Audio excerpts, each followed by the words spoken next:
Net എക്സാമിനേഷന് prepare ചെയ്യുന്ന കുട്ടികളെ നിങ്ങളോട് ഓണസ്റ്റ് ആയിട്ട് ചില കാര്യങ്ങൾ പറഞ്ഞുതരാം. ഒന്നാമത്തത്, നിങ്ങൾ ഏകദേശം ഒരു 5-6 മാസങ്ങളായിട്ട് അല്ലെങ്കിൽ അതിനേക്കാൾ കൂടുതലായിട്ട് പ്രിപ്പറേഷൻ്റെ ഫീൽഡിലുണ്ട്.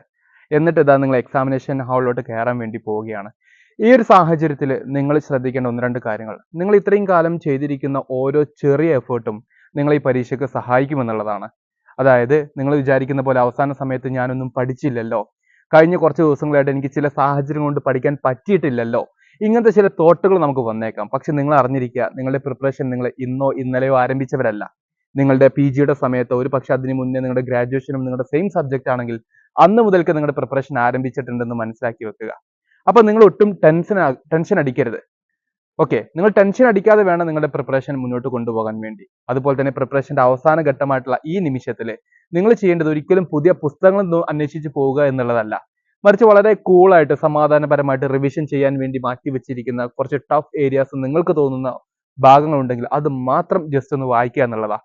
അല്ലാതെ ഒരിക്കലും നിങ്ങൾ ഇന്ന ഭാഗം പഠിച്ചില്ല സർ, ഇന്ന ഭാഗങ്ങൾ ഇപ്പോഴും ബാക്കിയുണ്ട് സർ, പേപ്പർ 1-ൽ ഇത്ര ഭാഗങ്ങൾ ബാക്കിയുണ്ട് എന്ന് വിചാരിച്ച് നിങ്ങൾ ടെൻഷൻ അടിക്കുകയേ വേണ്ട. കാരണം നെറ്റ് എക്സാമിനേഷൻ ഞാൻ പറയാറുള്ളത് പോലെ ഒരു ക്യുമുലേറ്റീവ് മാർക്കിംഗ് സിസ്റ്റമാണ്. നിങ്ങൾക്ക് വരാൻ വേണ്ടി പോകുന്ന ഔട്ട് ഓഫ് 300 നിങ്ങൾ എത്ര മാർക്ക് വാങ്ങിക്കുന്നു എന്നുള്ളതാണ്. മറ്റൊരു കാര്യം കൂടെ പറയാം, ഇപ്രാവശ്യം ഓഫ്ലൈൻ എക്സാമിനേഷൻ ആയതുകൊണ്ട് തന്നെ നിങ്ങൾക്ക് അത് കുറച്ചുകൂടെ പോസിറ്റീവായിട്ട് വരും എന്നുള്ള പ്രത്യാശയോടെ തന്നെ പോകാൻ വേണ്ടി ശ്രമിക്കുക. എന്ന് പറഞ്ഞു കഴിഞ്ഞാൽ എക്സാമിനേഷൻ എപ്പോഴും ഒരു ട്രാൻസിഷൻ വരുന്ന സമയത്ത് UGCക്ക് ചില ഒരു സിംപ്ലിഫിക്കേഷൻ വരാറുണ്ട്. അന്ന് 2018 NTA വന്നപ്പോഴും എക്സാമിനേഷൻ ആദ്യം സിമ്പിൾ ആയിരുന്നു, പിന്നീടാണ് വീണ്ടും എന്ത് ചെയ്യുന്നത്, ഒരു ഓഫ്ലൈൻ മോഡിലോട്ട് വീണ്ടും സ്വിച്ച് ചെയ്യപ്പെടുന്നത്. അപ്പോൾ ഇപ്രാവശ്യം നിങ്ങളുടെ എക്സാമിനേഷൻ ഏകദേശം കമ്പാരിറ്റീവ്ലി ഈസി ആകാനുള്ള സാധ്യത കുറച്ച് കൂടുതലാണ്.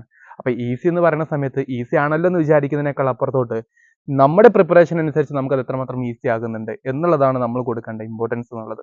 അപ്പോൾ എക്സാമിനേഷനിൽ നിങ്ങൾ കൃത്യം നേരത്തെ തന്നെ എത്താൻ വേണ്ടി ശ്രമിക്കുക. എത്തുമ്പോൾ നിങ്ങൾ ചെയ്യേണ്ട പ്രധാനപ്പെട്ട കാര്യം കുറച്ച് വെള്ളമൊക്കെ കുടിച്ച് വളരെ കൂളായിട്ടിരിക്കുക. പറ്റുമെങ്കിൽ നല്ലൊരു ബ്രീത്തിനും നല്ലൊരു ബ്രീത്ത് ഔട്ടും പതിയെ ചെയ്തുകൊണ്ട് എക്സാമിനേഷനിൽ കൂളായിട്ട് കയറി ചെല്ലുക. എന്നിട്ട് വിശ്വസിക്കുക, ഇപ്രാവശ്യത്തെ എക്സാമിനേഷന് എൻ്റെ മുമ്പിൽ അത്യാവശ്യം സമയമുണ്ട്, 3 മണിക്കൂറുണ്ട്. ഈ ക്വസ്റ്റ്യൻസ് എല്ലാം കൃത്യമായിട്ട് ഞാൻ വായിക്കും. നമ്മൾ ക്ലാസ് റൂമിൽ പറഞ്ഞതുപോലെ തന്നെ റൗണ്ട് വൈസ് ആയിട്ടുള്ള എക്സാമിനേഷനെ സോൾവ് ചെയ്യാനുള്ള, ബബ്ലിംഗ് ചെയ്യാനുള്ള മെത്തേഡിൽ തന്നെ നിങ്ങൾ കാര്യങ്ങൾ മുന്നോട്ട് കൊണ്ടുപോകാനും ശ്രമിക്കുക. എക്സാമിനേഷന് ശേഷം നിങ്ങൾ പുറത്തോട്ട് വരുന്ന സമയത്ത് നിങ്ങൾ ബാക്കിയുള്ളവരോട് ക്വസ്റ്റ്യൻസ് ഒരുപാട് ഡിസ്കസ് ചെയ്യുന്നതിനേക്കാൾ അപ്പുറത്തോട്ടായിട്ട് വളരെ കാമായിട്ട് നിങ്ങൾ സ്വയം ഒരു ഇവാലുവേഷൻ കൊണ്ടുവരാൻ വേണ്ടി ശ്രമിക്കുക. ഇപ്രാവശ്യത്തെ എക്സാമിനേഷനിൽ എത്രമാത്രം ക്വസ്റ്റ്യൻസ് നിങ്ങൾക്ക് അറ്റൻഡ് ചെയ്യാൻ വേണ്ടി പറ്റി, അതിനാ റൗണ്ട് വൈസ് എന്ന് പറയുന്ന കോൺസെപ്റ്റ് കുറച്ച് ഇമ്പോർട്ടൻ്റ് ആണ്. അപ്പോൾ ഇങ്ങനത്തെ കാര്യങ്ങളെല്ലാം പ്രാക്ടീസ് ചെയ്തിട്ട് വളരെ കോൺഫിഡൻ്റ് ആയിട്ട് എക്സാമിനേഷൻ എഴുതാനും എക്സാമിനേഷൻ വളരെ കൂളായിട്ട് പുറത്തു വരാനും ഒക്കെ ശ്രമിക്കുക.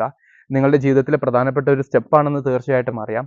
എങ്കിലും നിങ്ങളുടെ ജീവിതം കംപ്ലീറ്റ് ആയിട്ട് എക്സാമിനേഷനിലല്ല എന്നുള്ള കാര്യം കൂടി ഓർത്ത് വെച്ചിട്ട് വളരെ ഹാപ്പി ആയിട്ട് പോസിറ്റീവായിട്ട് എക്സാമിനേഷനെ സിമ്പിളായിട്ട് ടെൻഷനൊന്നും ഇല്ലാതെ അറ്റൻഡ് ചെയ്ത് വരാൻ നിങ്ങൾ ഓരോരുത്തരും ശ്രമിക്കുക.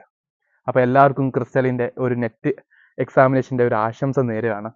All the best guys. നിങ്ങളെ കൊണ്ട് ഇത്രയും കാലം നിങ്ങൾക്ക് സാധിച്ചിട്ടുണ്ട്, ഇനിയും നല്ലൊരു അറ്റംപ്റ്റ് ആയിട്ട് ഇത് മാറട്ടെ എന്ന് ആശംസിക്കുന്നു. തീർച്ചയായിട്ടും നിങ്ങളുടെ വിലപ്പെട്ട അഭിപ്രായങ്ങളും കാര്യങ്ങളൊക്കെ നിങ്ങൾ എന്ത് ചെയ്യണം, നമ്മൾ അറിയിക്കാനും ശ്രമിക്കുക. So see you soon with your success. Thank U.